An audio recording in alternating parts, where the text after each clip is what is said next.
Hey Lucky Charms, welcome back. This is Shweta and Priya.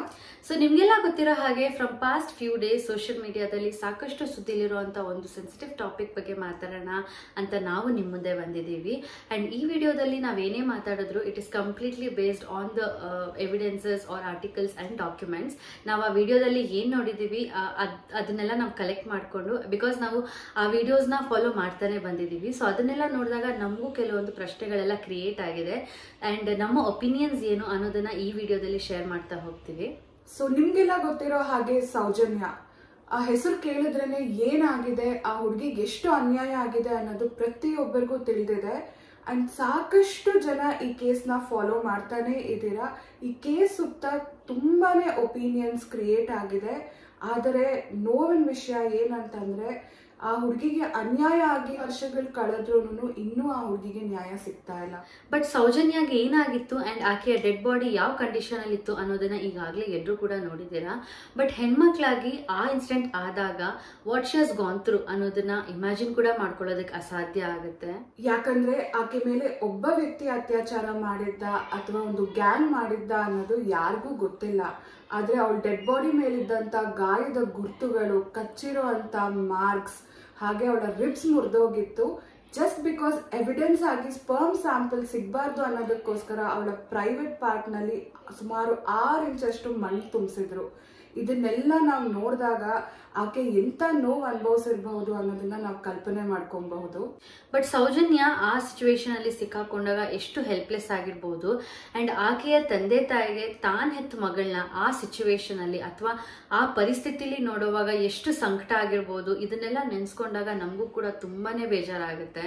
ಹಾಗೆ ಈ ಕೇಸ್ನ ಬಗ್ಗೆ ಮತ್ತೆ ಫ್ರಮ್ ಪಾಸ್ಟ್ ಫ್ಯೂ ಡೇಸ್ ಕೆಲವೊಂದು ವಿಡಿಯೋಸ್ ಬರ್ತಾನೆ ಇದೆ. ನಾವು ಅದನ್ನ ಫಾಲೋ ಮಾಡ್ತಾನೆ ಇದ್ದೀವಿ. ಹಾಗೆ ಅದನ್ನೆಲ್ಲ ನೋಡಿದಾಗ ನಮಗೆ ಕೆಲವೊಂದು ಪ್ರಶ್ನೆಗಳು ಮೂಡ್ತು. ನಮ್ಗೆ ರೀಸೆಂಟ್ ಆಗಿ ನಾವು ತಿಳ್ಕೊಂಡಂತ ಇನ್ಫಾರ್ಮೇಶನ್ ಪ್ರಕಾರ ಅವಳ ಪೋಸ್ಟ್ ಮಾರ್ಟಮ್ ರಿಪೋರ್ಟ್ ನಲ್ಲಿ ಅವಳು 6 ಗಂಟೆ ಸಂಜೆ ಊಟ ಮಾಡಿದಾಳೆ. ಅಂದ್ರೆ ಅವಳ ಡೆಡ್ ಬಾಡಿಯಲ್ಲಿ ಅನ್ಡೈಜೆಸ್ಟೆಡ್ ಫುಡ್ ಪತ್ತೆ ಆಗಿದೆ. ಹಾಗೆ ಅವಳ ಪ್ರಾಣ ಹೋಗಿರೋದು ಸುಮಾರು ಮಧ್ಯರಾತ್ರಿ 12 ಗಂಟೆಗೆ. ಸೊ ಹೀಗಿರುವಾಗ 6 ಗಂಟೆಯಿಂದ 12 ಗಂಟೆ ಏನ್ ನಡೆದಿರಬಹುದು ಅನ್ನೋ ಒಂದು ಪ್ರಶ್ನೆ ನಮಗ್ ಮೂಡುತ್ತೆ. ಹಾಗೆ ಅವಳು ಊಟ ಸೇವಿಸಿದಾಳೆ ಅಂದ್ರೆ ಅವ್ಳಿಗೆ ಯಾರೋ ಊಟ ಕೊಡಿಸಿರ್ಬಹುದು ಅಂತ ಅಂದಾಗ ಆ ವ್ಯಕ್ತಿ ಯಾರು? ಯಾಕಂದ್ರೆ ಅನ್ನೋನ್ ಪರ್ಸನ್ ಇಂದ ಯಾರು ಊಟ ತಗೊಳ್ಳೋದಿಲ್ಲ. ಹಾಗಿರ್ಬೇಕಾದ್ರೆ ಅವಳಿಗೆ ಊಟ ಕೊಡ್ಸಿದ್ ಯಾರು ಅಥವಾ ಅವಳೇ ಎಲ್ಲಾದ್ರೂ ಊಟ ತಗೊಳ್ಳ, ಅದ್ ಏನಾಗಿರ್ಬಹುದು ಅನ್ನೋ ಒಂದು ಪ್ರಶ್ನೆ ನಮಗೆ ಮೂಡ್ತಾ ಇದೆ.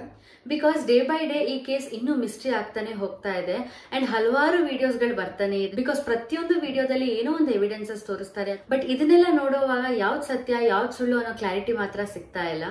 ಸದ್ಯಕ್ಕೆ ಈ ಕೇಸ್ ಕೋರ್ಟ್ ನಲ್ಲಿ ಕ್ಲೋಸ್ ಆಗಿದೆ. ಸರಿಯಾದ ಸಾಕ್ಷಿ ಆಧಾರಗಳು ಸಿಗದೇ ಇರೋ ಕಾರಣಕ್ಕೆ ಕೋರ್ಟ್ ರೀಇನ್ವೆಸ್ಟಿಗೇಟ್ ಮಾಡೋದಕ್ಕೆ ಡಿನೈ ಮಾಡ್ತಿದೆ. ಸೌಜನ್ಯಾಗೆ ನ್ಯಾಯ ಸಿಗುತ್ತೋ ಇಲ್ವೋ, ಸಿಕ್ಕಿದ್ರು ಇನ್ನೆಷ್ಟು ವರ್ಷಕ್ಕೆ ಸಿಗುತ್ತೆ ಅನ್ನೋದು ಯಾರಿಗೂ ಗೊತ್ತಿಲ್ಲ. ಆದ್ರೆ ಸೌಜನ್ಯಾಗಾದ ಹಾಗೆ ಮತ್ತೊಬ್ಬ ಮಹಿಳೆಗೆ ಆಗ್ಬಾರ್ದು ಅಂತ ನಾವು ವಿಶ್ ಮಾಡ್ತೀವಿ.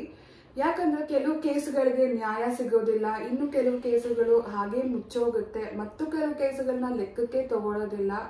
ಆದ್ರೆ ಈಗ ಹೆಣ್ಮಕ್ಳಿಗೆ ಆಗ್ತಾ ಇರುವಂತ ಶೋಷಣೆ ಮಾತ್ರ ನಿಲ್ತಾನೆ ಇಲ್ಲ. ಪ್ರತಿ ಸತಿ ಈ ತರ ಒಂದು ಘಟನೆ ನಡೆದಾಗ ಅದು ತುಂಬಾ ಸುದ್ದಿಗೆ ಬರುತ್ತೆ, ತುಂಬಾ ಚರ್ಚೆ ಆಗುತ್ತೆ. ಹಾಗೆ ಕೆಲವರು ಹೆಣ್ಮಕ್ಳನ್ನೇ ಬ್ಲೇಮ್ ಮಾಡ್ತಾರೆ. ಅವ್ರು ಹಾಕೋ ಬಟ್ಟೆ ಸರಿ ಇಲ್ಲ ಅಂತ ಆಗಿರ್ಲಿ ಅಥವಾ ಅವ್ರು ರಾತ್ರಿ ಹೊತ್ತು ಓಡಾಡ್ತಾರೆ ಅದಕ್ಕೆ ಈ ತರ ಎಲ್ಲ ಆಗುತ್ತೆ ಅಂತ ಬ್ಲೇಮ್ ಮಾಡ್ತಾರೆ. ಸೊ ಹೀಗಿದ್ದಾಗ ರೀಸೆಂಟ್ಲಿ ಕೂಡ 2 months ಬ್ಯಾಕ್ 6 ವರ್ಷದ ಮಗುನ ಕೂಡ ಅತ್ಯಾಚಾರ ಮಾಡಿ ಕೊಲೆ ಮಾಡಿದ್ದಾರೆ. ಅಂಡ್ ಸದ್ಯಕ್ಕಿರೋ ಪರಿಸ್ಥಿತಿಲಿ ಸ್ಕೂಲ್ಸ್ ಆಗಿರ್ಬೋದು ಅಥವಾ ಕಾಲೇಜಸ್ ಅಲ್ಲೇ ಆಗಿರ್ಬೋದು ಅತ್ಯಾಚಾರಗಳು ತುಂಬಾನೇ ಕೇಳ್ತಾ ಬರ್ತಾ ಇದೆ. ಅಷ್ಟೇ ಯಾಕೆ ಸೌಜನ್ಯ ಅವ್ರು ಕೂಡ ಈ ಇನ್ಸಿಡೆಂಟ್ ಆದಾಗ ಅವ್ರಿಗೆ ಅತ್ಯಾಚಾರ ಆದಾಗ ಅವರು ಕೂಡ ಯೂನಿಫಾರ್ಮ್ ಅಲ್ಲೇ ಇರ್ತಾರೆ. ಸೊ ಇದೆಲ್ಲ ನೋಡುವಾಗ ಬಟ್ಟೆನೇ ಇದಕ್ಕೆಲ್ಲ ಕಾರಣ ಅಂತ ಹೇಗ್ ಬ್ಲೇಮ್ ಮಾಡೋದಕ್ಕಾಗುತ್ತೆ? ಅಂಡ್ ಈ ತರ ಆದಾಗೆಲ್ಲ ನಿರ್ಭಯ 1, 2, 3 ಅಂತ ಹೆಸರುಗಳನ್ನ ಕೊಡ್ತಾನೆ ಹೋಗ್ತೀವಿ.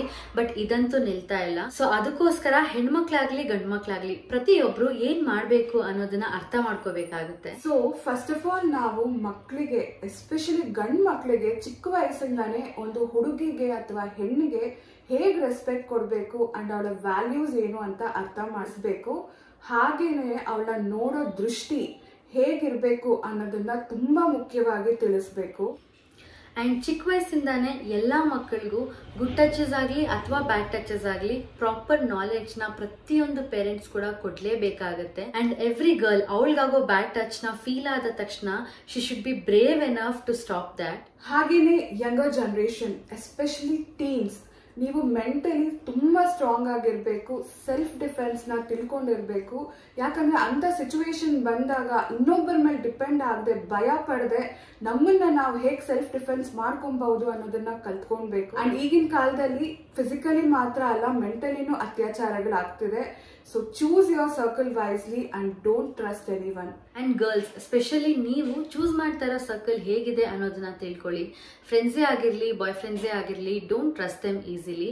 Very importantly, please know your limit. So video ಕಾಲಲ್ಲೇ ಆಗಲಿ ಅಥವಾ when you are meeting directly someone, please be very cautious to identify what is going on. So ನಮ್ಗಿರೋ ನಾಲೆಡ್ಜ್ ಪ್ರಕಾರ ಆದಷ್ಟು ನಮ್ಗೆ ತಿಳಿದಿರೋ ಹಾಗೆ ಇನ್ಫಾರ್ಮೇಶನ್ಸ್ ಅಂಡ್ ಪ್ರಿಕಾಷನ್ಸ್ ನ ತಿಳಿಸಿದೀವಿ. This is completely our opinion. Because ಹೆಣ್ಮಕ್ಳಾಗಿ ಇಂಥ ಇನ್ಸಿಡೆಂಟ್ಸ್ ನಡೆದಾಗ ತುಂಬಾ ಹರ್ಟ್ ಆಗುತ್ತೆ. ಹಾಗೆ ಈ ತರ ನಡೆದಾಗ ಹೇಗ್ ಅನ್ಸುತ್ತೆ, ಏನ್ ಮಾಡ್ಬೇಕು ಅನ್ಸುತ್ತೆ ಅನ್ನೋದನ್ನ ನಾವು ನಿಮ್ಮ ಹತ್ರ ಶೇರ್ ಮಾಡಿದೀವಿ. ನಾವೇನಾದ್ರೂ ಎಲ್ಲಾದ್ರೂ ಹೇಳೋವಾಗ ತಪ್ಪಾಗಿದೆ ಅನ್ಸಿದ್ರೆ ಕ್ಷಮೆ ಇರ್ಲಿ. ಸೊ ನಮ್ಮ ಉದ್ದೇಶ ಇಷ್ಟೇ ಆಗಿತ್ತು. ಅತ್ಯಾಚಾರಗಳಾದ್ಮೇಲೆ ಅದಕ್ಕೆ ನ್ಯಾಯ ಸಿಗ್ಲಿ ಅಂತ ಪರದಾಡೋದಕ್ಕಿಂತ ಅಥವಾ ಇವ್ರಿಗದಾಯ್ತು ಅವ್ರಿಗಿದಾಯ್ತು ಅಂತ ನೋವು ಅನುಭವಿಸೋದಕ್ಕಿಂತ ಮತ್ತೊಂದು ನಿರ್ಭಯ ಆಗದೆ ಇರೋ ತರ ನೋಡ್ಕೊಳ್ಳೋದು ನಮ್ಮೆಲ್ಲರ ಜವಾಬ್ದಾರಿ ಆಗಿರುತ್ತೆ. ಹಾಗೆ ಈ ವಿಡಿಯೋ ನಿಮ್ಗೆ ಏನಾದ್ರೂ ಯೂಸ್ಫುಲ್ ಅನ್ಸಿದ್ರೆ ದಯವಿಟ್ಟು ಈ ವಿಡಿಯೋನ ಆದಷ್ಟು ಶೇರ್ ಮಾಡಿ, ಸೊ ದಟ್ ಅವೇರ್ನೆಸ್ ಕ್ರಿಯೇಟ್ ಆಗಲಿ. Thank you so much for watching.